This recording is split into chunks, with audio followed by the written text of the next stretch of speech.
Allow me to indulge my D.C., Maryland, Virginia fandom for a second. That was Zach Ertz, tight end of the Washington Commanders. Still one of the worst names, Commanders, in all of the NFL. Talking about Jayden Daniels. And I only play that clip, Andy Hart and John Lyons, because Jones and Arcan are both on vacation right now. You guys are kind enough to join me. I only played that clip because we've been talking about Drake Maye and his development and his timeline and how much is he going to play in the first preseason game, and are they going to make a decision about his timeline after the second preseason game, and will it help him if he has Brandon Ayuk and blah, blah, blah, blah, blah, blah, blah, blah, blah. He's the third overall pick. He's the third quarterback who is chosen. How are you feeling in the little reports that we get about these other quarterbacks around in his draft class? Because Jayden Daniels was named QB1 by the Washington Commanders today. So they've made a definite decision there, saying we're rolling with it. We already know this is our guy for this season. Meanwhile, with Drake Maye, sounds like he's not even repping with the ones. What is the comparison there, at least between these two? Because it looked like for a while, you knew Caleb Williams was off the board. But was it going to be Jayden Daniels? Was it going to be Drake Maye? Are you looking at this with any kind of, I guess, curiosity as to whether you made the wrong pick because that team is already rolling with that guy as QB1? No.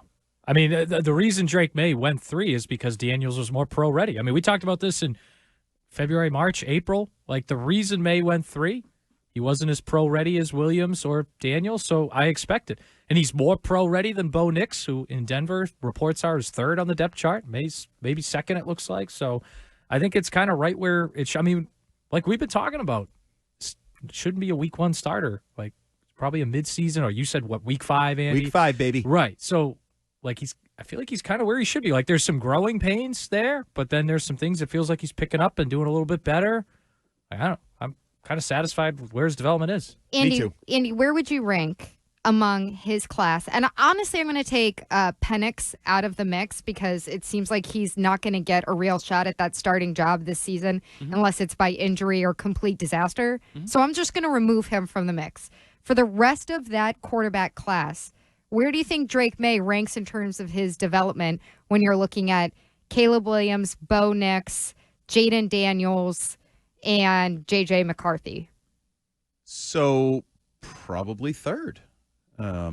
If I'm being like, because there's other factors at play. Like Marcus Mariota stinks.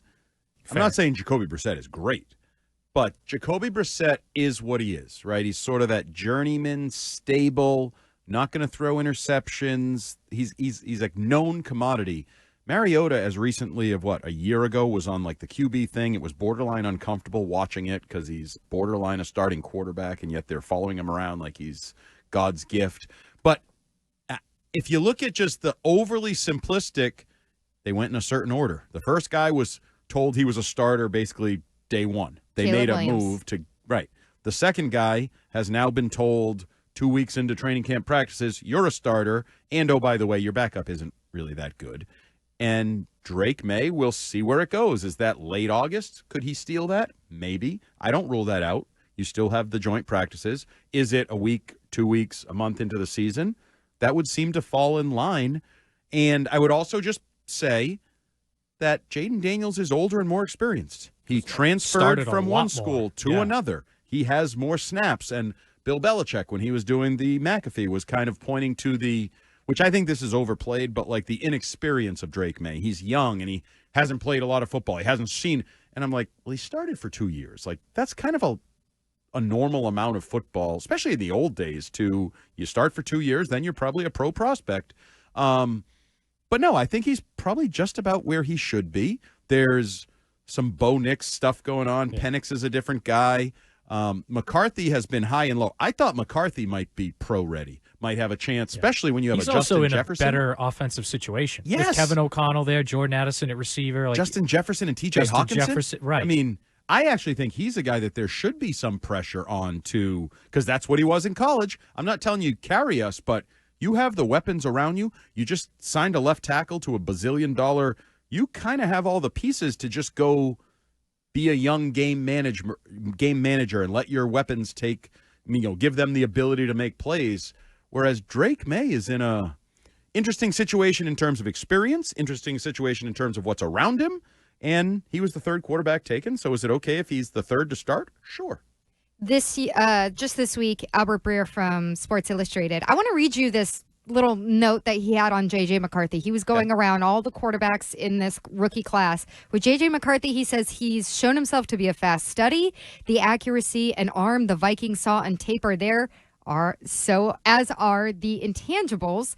His work ethic in particular. That said, Minnesota is still working through his fundamentals and footwork in accordance with their scheme. And that, again, as expected, is taking some time.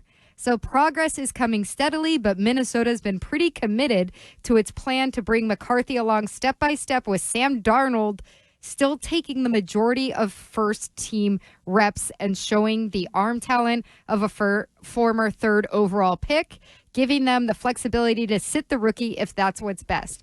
Am I out of line in saying that it kind of feels underwhelming about J.J. McCarthy? I might just be having like post-Mac Jones syndrome, but anytime that I hear he's a really fast study, the work ethic is terrific, and how about all those other intangibles, I'm going, so what are you not seeing on the field? Right. Because if he's taken reps behind Sam Darnold, and he's one of the guys who, at least during the draft, was coming in with a high floor and was supposed to be more pro-ready, even though he's very young like Drake Maye. He's not Jayden Daniels in terms of his college experience. I don't know.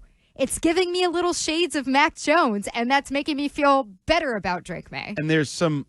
So intangibles is an interesting word to me. It's like become the dirty word because of what we've gone through. In a way. And it's a also, backhanded compliment.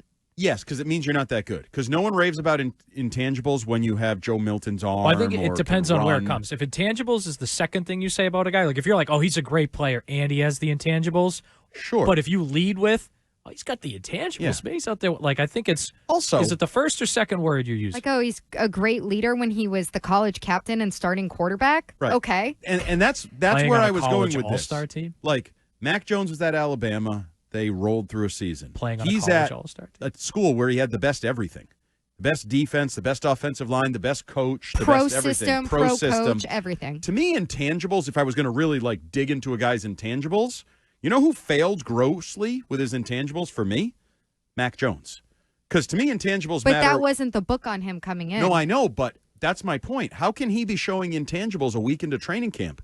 There's been no challenges. There's been no animosity toward him. Like, intangibles to me come up in struggles. Yes, and like you find out, okay, you know what? Mac showed intangibles in 2021 He was driving his car over to practice, and he got a flat tire. And then he fixed the flat tire by himself on the side of the road. Great. And then when he got there, the battery in his car died, and he walked a mile to get jumper cable. Like, that's intangibles. Then you're like, this kid knows how to take care of himself. He's not just, like, calling mom and being like, Mom, I don't know what's going on with my car. He's not really maintaining his car, too. No. He's bad with his car, but he's got intangibles. Cables in your car? You know what's intangibles? They make a defensive coordinator your offensive coordinator, and you handle it. You make the best out of it. Those are intangibles. Well, I think he tried that for like a week and a half. Yeah, and then it went south. Up until the end of that Baltimore game. I think that was over. So, yeah, the intangibles aside, because I actually, am I wrong? I struggle because I think I'm an apologist for Drake Maye. I really like Drake Maye. I want it to work. I wanted him early on. The whole thing. Aren't his intangibles seem pretty good? What, that he's like cheerful on a crappy team? And no, but like, if I were to ask you, where is Drake Maye lacking in terms of intangibles? I think do you most have an of the answer? intangibles are a little bit of bull crap until you see them in the league for a couple years, and then you can go like, oh yeah, that guy has something else that he connects with the locker room. When Brandon Ayuk bitches about not getting the ball, how does he handle it? Like his leadership and intangibles. When there's 2 minutes left to go and you have to score to win. Yeah. Like, you know what I like about him? That I don't know if this is an intangible, because I've heard people question he hasn't, like, come out and said, I'm coming for Jacoby Brissett's job, and, like, been this, like, aggressive. That would be weird. I wouldn't want him to do that. I wouldn't either. You know what I like? He throws touchdown passes, and he does this little fist bump that is like, fist pump. It's what I do. Like, there's just, like, a calmness about it. I don't want you to act like that was the first touchdown pass you've ever thrown and go run down the field and do, like, gritty flips. And No, I think he treats it like, you know what I'm supposed to do?